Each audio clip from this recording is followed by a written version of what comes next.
Have you heard of the horseshoe crab, this prehistoric animal? Who would have thought that the horseshoe crab helped in the making process of the COVID-19 vaccine? Believe it or not, horseshoe crabs have been around on this planet for approximately 450 million years. The point here is they have existed for quite some time and may have seen millions of other species go up and down or become extinct and have even survived the Ice Age. It's even older than dinosaurs.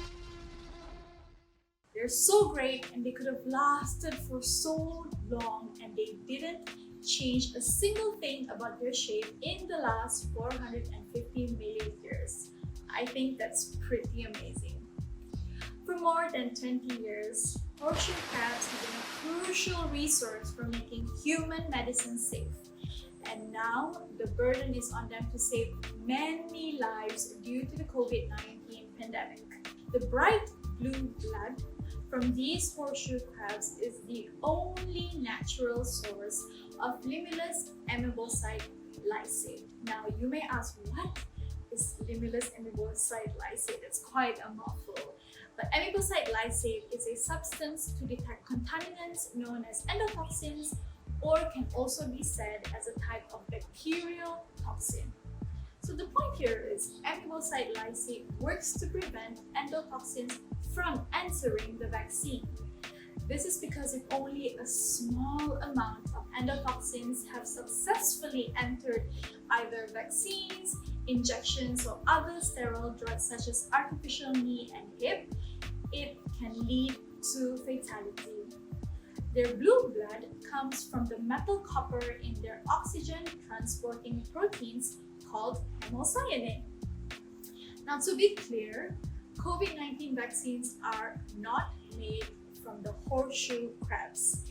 They're made from the blue blood to test the safety of injections and medical devices. So the blue blood in the horseshoe crabs is what makes it. However, in the late 1990s, biologists at the University of Singapore introduced a synthetic test that can be made in the laboratory by cloning molecules in the blood of these crabs. The synthetic test, known as recombinant factor C, was later followed by Japan and China. However, synthetic ingredients and alternative tests are still not widely used in many countries, especially in America. As a result of the intake of blue blood in the crab, a small percentage of them die after being bled, and the most worrying is that if this condition persists, it is likely to become extinct. Since 2016, recombinant C has begun to be adopted in Europe and several drug companies in the United States. In 2020, the American Pharmacopoeia in the United States rejected the use of this RFC on the basis that its safety has not been proven yet. Now, Eli Lilly is one of the companies that uses RFC, suggested that the RFC is just as good as the Limulus Amebocyte Lysate based on the result that they obtained from 40,000 samples tested. The new COVID-19 test released in the United Kingdom is likely to use synthetic materials. It has also been approved by the European Union. Pfizer, a pharmaceutical company that developed one of the COVID vaccines, however, stated that the vaccine would not be using crab blood in their jab. Switzerland-based Lonza is set to make the COVID-19 vaccine using the lysate from these crabs. Lately, it has been found that this species of crab is becoming extinct, especially in Asia due to the rise in sea levels and building work. Horseshoe crabs are reported to be extinct in Taiwan and may soon disappear from Hong Kong.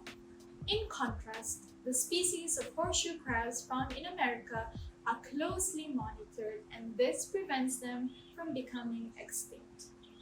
To date, there are only 4 species of horseshoe crabs found, of which 3 of them live in Asia, around the coast of India, Vietnam, China, Borneo, and southern Japan.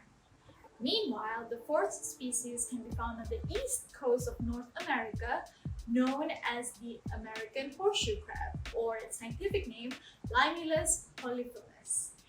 The three species found in Asia are the tri-spine horseshoe crab, or the Pachypleus tridentifluus, the coastal horseshoe crab, the Pachypleus gigas, and the mangrove horseshoe crab, the Carcinoscorpius rotundi cauda. Horseshoe crabs are very important to ecology because their eggs are a nutritious snack for migrating birds, and they are also good for fishermen because they help keep the sediment healthy along the coastline. Human beings must always take care of the animals because each creation has its own advantages. We do not know what the use of these animals will be in the future.